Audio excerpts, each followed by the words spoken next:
दैनिक कर्क बिहार टाइम्स, निष्पक्ष, निर्भीक, आपको रखे सबसे आगे। नमस्कार, आप देख रहे हैं DKVT न्यूज। तो चलिए रुक करते हैं आज की प्रमुख और बड़ी खबर पर। फास्ट बॉलर बनना चाहते थे आतिफ असलम, पहली बार अपनी आवाज सुनकर डर गए थे। शाहरुख ने कहा था उसके पास मेरे लिए गाने का वक्त नहीं। पाकिस्तान फिल्म इंडस्ट्री में म्यूजिक को नया आयाम देने वाले सिंगर आतिफ असलम आज 41 साल के हो चुके हैं। अपने यूट्यूब गानों से भारत में सेंसेशन बने आतिफ को फिल्म मेकर महेश भट्ट ने बॉलीवुड इंडस्ट्री में जगह दिलाई और अपनी शुरुआती गानों आदत और वो लम्हे से आतिफ असलम रातों रात भारत में स्टार बन गए। हालांकि इस मुकाम तक पहुंचना आतिफ के लिए आसान नहीं रहा। कभी फास्ट बॉलर बनने का सपना देखने वाले आतिफ के पिता उनके सपने के खिलाफ थे। जब क्रिकेट से रिश्ता तोड़ा तो उसका गम भुलाने के लिए आतिफ ने म्यूजिक से रिश्ता जोड़ा।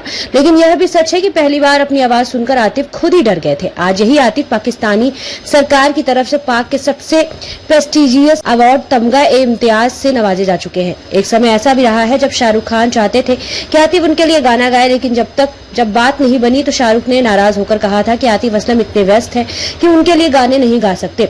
एक बुरा दौर वो भी रहा जब पुलवामा हमले के बाद भारत पाकिस्तान के रिश्ते बिगड़ गए और भारत से सभी पाकिस्तानी कलाकारों को निकाल दिया गया। हालांकि अब सालों बाद आतिफ फिर भारतीय फिल्म इंडस्ट्री में वापसी करने वाले हैं। फास्ट बॉलर बनना चाहते थे आतिफ, पिता ने किया इनकार, टूटा दिल। 12 मार्च 1983 को आतिफ असलम का जन्म पाकिस्तानी के वजीराबाद में हुआ।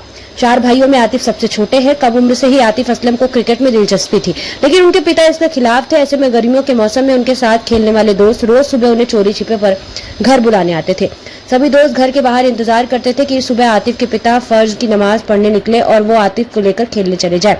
आतिफ खेलने में इस कदर माहिर थे कि उन्होंने ठान लिया कि बड़े होकर एक फास्ट बॉलर ही बनेंगे। लेकिन जब पिता तक ये बात पहुंची तो उन्होंने सख्ती से इनकार कर दिया।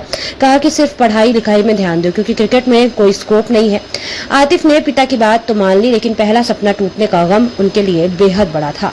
खबरों में अब तक के लिए बस इतना ही। फिर होगी आपसे मुलाकात ऐसी किसी बड़ी और खास खबर के साथ। तब तक के लिए नमस्कार और देखते रहिए DKVT न्यूज।